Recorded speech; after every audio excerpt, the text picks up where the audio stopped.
Welcome to Next Step Advisor.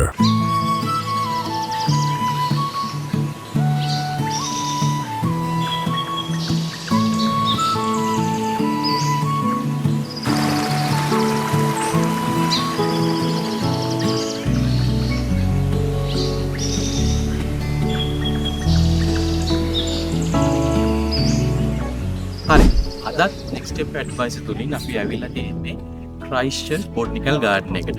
මේ botanical garden එකට ඇවිල්ලා මේ වීඩියෝ එක කරන්න විශේෂ හේතුවක් තියෙනවා.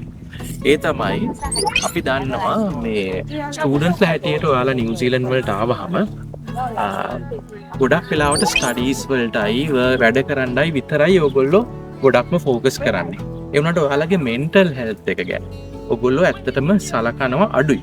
ඒක අපිට ගොඩක් තේරිලා තියෙනවා ස්ටුඩන්ට්ස්ලත් එක්ක කතා කරනකොට ඉන්න අයත් එක්ක කතා කරනකොට එයාලා මේ ඒ සම්බන්ධව කටයුතු කරනවා ගොඩක් අඩුයි.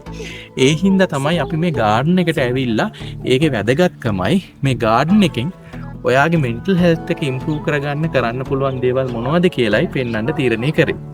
ඉතින් ඇත්තටම මේ ක්‍රයිස්ට්චර්ච් වල ඔයාලා ඉගෙන ගන්නවා.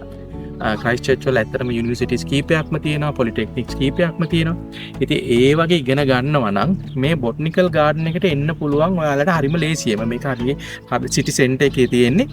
ඒ වගේම ෆ්‍රී එන්න.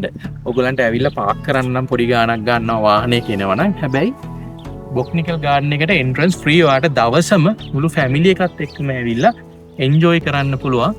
ඇත්තටම ලස්සන තැනක් මේක.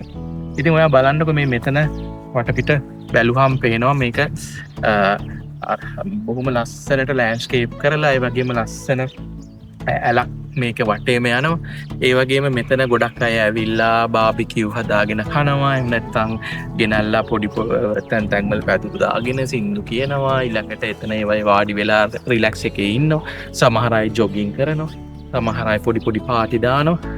ඒ වගේ දේවල් මෙතන කරනවා. ඉතින් ඒක ගොඩක් වැදගත් මෙන්ටල් හෙල්ත් එක පවත්වාගෙන යන්න ඕගොල්ලන්ට. ඒ විතරක් නෙමෙයි සමහරලාට මේ වගේ ඒරියා එකකට ඇවිල්ලා රිලැක්ස් එකේ පොඩ්ඩක් මේ ලස්සන පාරවල් දිගේ ඇවිදගෙන ගියාම අපේ මනස හරිම රිලැක්ස් වෙනවා. ඒ වගේම මේක හරියට නිකන් භාවනාවක් වගේ. ඒ විතරක් නෙමෙයි අපි දන්නවා ව්‍යායාම කරන එක අපේ මෙන්ටල් හෙල්ත් එක පවත්වාගෙන යන්න වැදගත්ම කාරණයක්.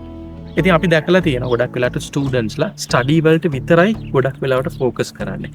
ඉතින් ඒගොල්ලෝ ගොඩාක් ස්ටඩි වලට ෆෝකස් කරලා එක්සෑම් අසයින්මන්ට්ස් වලට ෆෝකස් කරලා ඉන්නකොට හරියට ගොඩක් වෙලාවට ඒගොල්ලෝ ස්ට්‍රෙස් වෙනවා.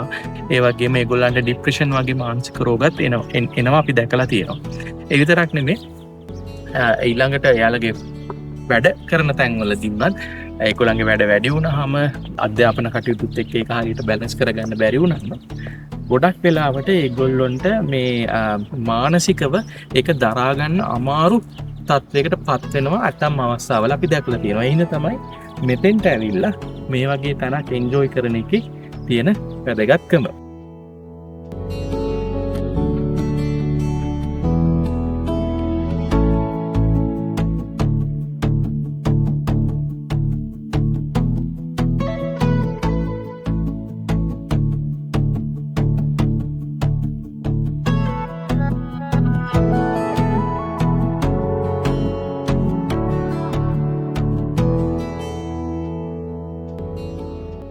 මේ පාක් එක ගැන කතා කරොත් කෙටියෙන් මේක 1863 තමයි මුලින්ම පටන් අරගෙන තියෙන්නේ.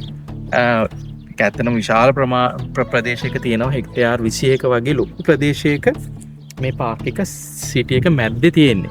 ඉතින් අපි ගිහිල්ලා බලමු මේකේ ලස්සන තැන් මොනවද මේ පාක් එකේ. ඔයාලට එන්ජොයි කරන්න පුළුවන් තැන්, රිලැක්ස් කරන්න පුළුවන් තැන්. ඒ වගේම මේ ඔයගොල්ලන්ට මේකේ ෆ්‍රී ඇක්සස් තියෙන තැන් මොනවද කියලාත් අපි ගිහිල්ලා බලමු මේ නෙක්ස්ට් ස්ටෙප් ඇඩ්වයිස් තුලින්.